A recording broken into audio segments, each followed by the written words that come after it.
Inis muna ng kamay. So, hi guys! Welcome back to my channel! So, good morning guys! It's morning dito sa Switzerland. At ako'y nagtatrabaho dito. Work muna, work. Kailangan magtrabaho, kailangan kumita. So,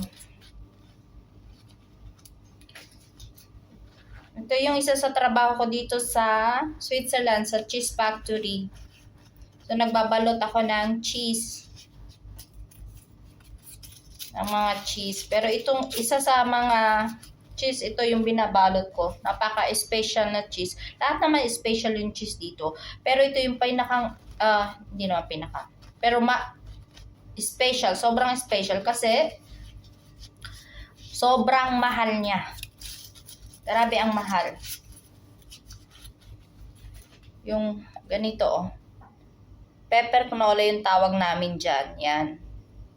So cheese siya na medyo matigas tapos nababalutan ng maraming paminta. Yan. So maliit lang talaga siya. Pero sobrang mahal. Mga 10 to 11 francs ang alam ko na presyo. Sobra siyang mahal. Ganito. Tapos binabalot namin siya sa manipis na parang papel, na parang tela. Please, ang tawag namin, ayan. Ganito lang. Ganito kami mabibilis magbalot dito. So, yung pantali namin, papel siya. Papel lang siya na parang sinasakal lang namin yung ano. Parang sinasakal lang. Yan o. Tinatali. Ganyan. So, okay na siya. Basta hindi lang siya yung matatanggal yung pagkatali. At hindi sira. Pag nasira yung pangtali na yon, ng papel na yon, papalitan namin. So, dito kailangan mabilis din talaga ang kilos. Pero nung una ko ditong ginawa itong cannoli na to, hindi naman ako masyadong mabilis. Ano lang ba, practice. Pag lagi mo siyang ginagawa, madalas mo siyang ginagawa, so doon ka na, mapapractice ka, pabilis ka na ng pabilis. So, kailangan mabilis ang kilos. Per hour yung swelduhan namin dito. Yung sinisweldo ko dito per hour lang. So, yan. Mabilis, diba? So, ganito sa Switzerland, kailangan magtrabaho. Kahit naman saan, kailangan magtrabaho. Pero,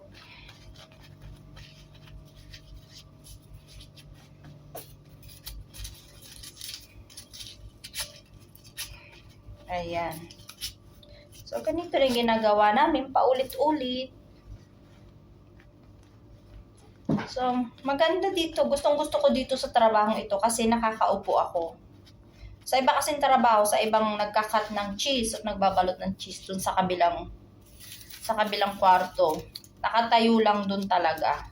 So, dito lang kami mostly nakakaupo. Pag nagbabalot kami nitong knolen. Masarap siya sa mga pasta. Kahit yung nilaga lang siya na pasta, kahit anong pasta, tapos gadgarin mo lang sa ibabaw. Parang yun yung parang toppings mo, parang cheese. Masarap siya. O kaya minsan yung sa ibabaw ng ng gagadgarin mo. Tapos sa salad, may salad ka, green salad, ganyan. Gagadgarin mo siya. So, masarap siya. Bell pepper canola, tawag dito. Sobrang maliit niya, pero sobrang mahal. Grabe, pakita ko ulit sa inyo. O, ayan. Ayan yung itsura niya. Nakikita nyo ba? Ayan yung itsura niya, diba? So,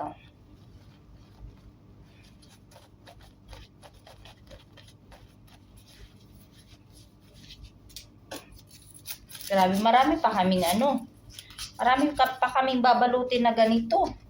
Minsan nakakailang libo kami ng balot kung maghapon. Pero ngayon, half day lang naman yung pasok ko.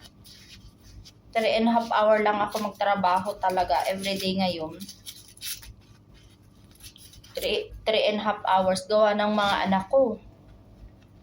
Yung mga anak ko kailangan ng kailangan pa nila ako, kaya kailangan ko umuwi ng tanghali. Para pakainin sila, magluto kasi nag-i-school sila, di ba? So, kailangan pa rin nila ng time. So, medyo kaunti nga lang yung oras na pinapasok ko sa dito. Pero at least malaking tulong na rin sa budget namin. Okay lang, enough naman yung sinisweldo ko sa budget namin. Tipid-tipid na lang.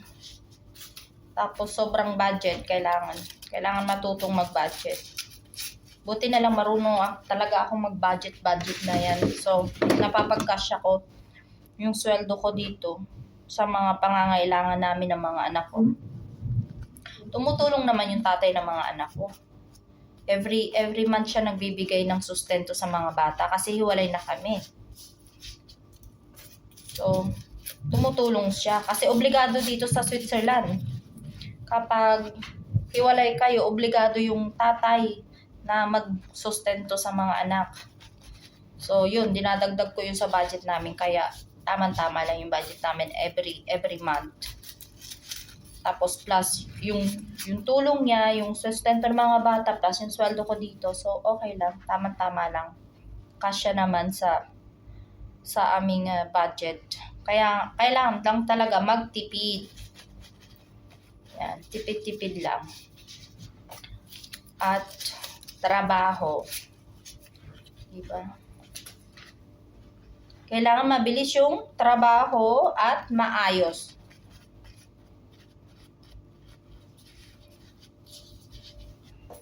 Maayos. Hindi yung mabilis ka nga, tapos hindi naman maayos yung trabaho mo. Hindi, wala rin, di ba? So, kailangan maayos din. Mabilis na maayos. So, at tayo naman mga Pilipino, ganyan naman tayo. Mabilis yung kilos natin at inaayos talaga natin yung trabaho natin, di ba? So, kaya walang reklamo yung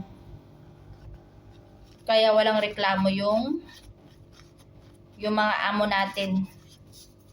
Yung mga boss ko dito walang reklamo kasi nakikita naman nila yung trabaho ko na mabilis at maayos.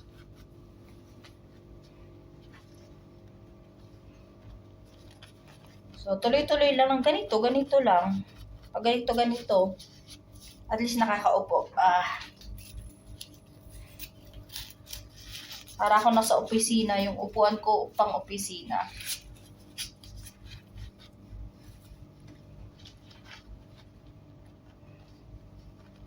Mag-isa lang ako dito ngayon nagtatrabaho. Kasi nag-break time yung mga kasamahan ko. Dalawa yung kasama ko dito. May isang Pilipina at saka isang taga Holland ba yun? Or Poland. Poland ang alam ko. So, international kami dito. Ibang lahi ang mga nagtatrabaho dito. Nag-break time sila. Ako wala akong break time kapag 9 o'clock kasi kararating ko lang 8:30 ako nagsisimula ng trabaho. So, pag break time na 9 o'clock, hindi na ako nagbe-break time. Kakahiya. Lahating oras nagtrabaho tapos break time agad, syempre. So, mamaya na ako magbe-break time niya. May break time uli kami ng 10:30. So, dalawang break time dito sa umaga, 9 o'clock at 10:30. So, doon na ako magbe-break time. 10 minutes yun. Dumadating na yung aking mga kasamahan. Napapakinggan ko na yung mga yung mga yapak. May nanonood? Ako? Kanina nag-live ako pero ngayon? Video talaga. Dumating niya yung kasamahan ko, Pilipina. Koknole rin siya eh. Knola. Buti na lang may nakakausap ako ditong Tagalog. Medyo nakakawala ng homesick pag nakakausap ng Tagalog. Oo. Pag may Pilipinang nakakausap ka dito sa Switzerland. Mabilis din niya magtrabaho. Mas mabilis magtrabaho yan sa akin eh. Tawa-tawa lang siya dun. Mag-hello ikaw. Ayaw daw niya mag-hello. Ayaw daw niya mag-hello. Ayaw magpakita sa camera. Pero meron siya ako. Shy daw siya, shy. Minsan si Shy na, ayaw din eh. Minsan yung anak kong babae, ayaw din magpakuha ng camera. Lalo na sa umaga pag bagong gising. Jula ganyan. Pag umaga ako na nakakabasa yun. Papa niya, kala mo, dragon eh. Kalaga dragon. So may asawa din siya ditong Swiss. At may mga anak. Kalbo. May asawa din siyang kalbo. Panay kalbo ka. Panay kalbo. At may dalawa din siyang anak. Oh, babae lalaki din yung anak niya. Pero pagkita mo maganda. Ha? Pero pakita mo maganda. Kasi ayoko kung mag-ano siya. Vanessa. Saghalo. Bist in meine blog. YouTube. In YouTube. Saghalo. Kas Jerry, maka-video. Ja, ik maak een video voor YouTube. Bist du hallo sagen? Saghalo. Bist du hallo sagen? Hello. Yung kasamahan ko sa Poland. So, Deutsch yung salita namin dito. German. Sabi ko kung gusto niya mag-hello. Oh, yan. Maganda. Beautiful. Schön. Beautiful girl. From siya? Poland? Gaw? Miss Poland. Poland, yeah. Miss Poland siya. From Poland. Kasama namin sa trabaho. Maganda. Miss Poland. Vanessa. Batang-bata pa siya. Naku, teenager pa. Wie alt bist du? 18? 19. 19? 19 years old.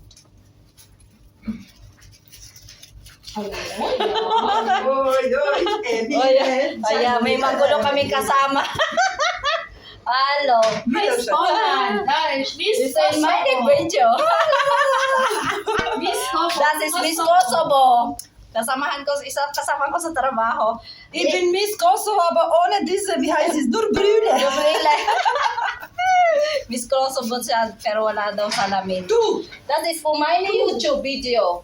Du kannst sehen, deine Gesicht im Video. In YouTube. So, also, ja. Ja.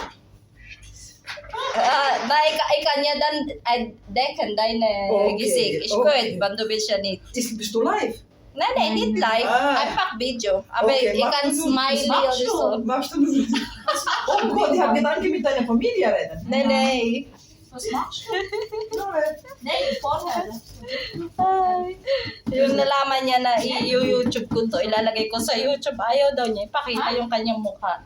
Sabi ko, tatakpan ko na lang yung mukha niya. Ah, du Kasama hast du keine Geduld. International. Mga international. Alles gut. Ja, gut, danke. Gut. Schatzi, ein bisschen Sellerie. Kommst du? Also, warte. Ja, Also, warte. Magtatrabaho siya din. Okay, bye, guys. Dito ko na tatapusin ang aking vlog. Thank you for watching. Please like and subscribe. Bye. Kailangan ko nang magtrabaho ulit. Dami pa. Marami pa. Work. Bye.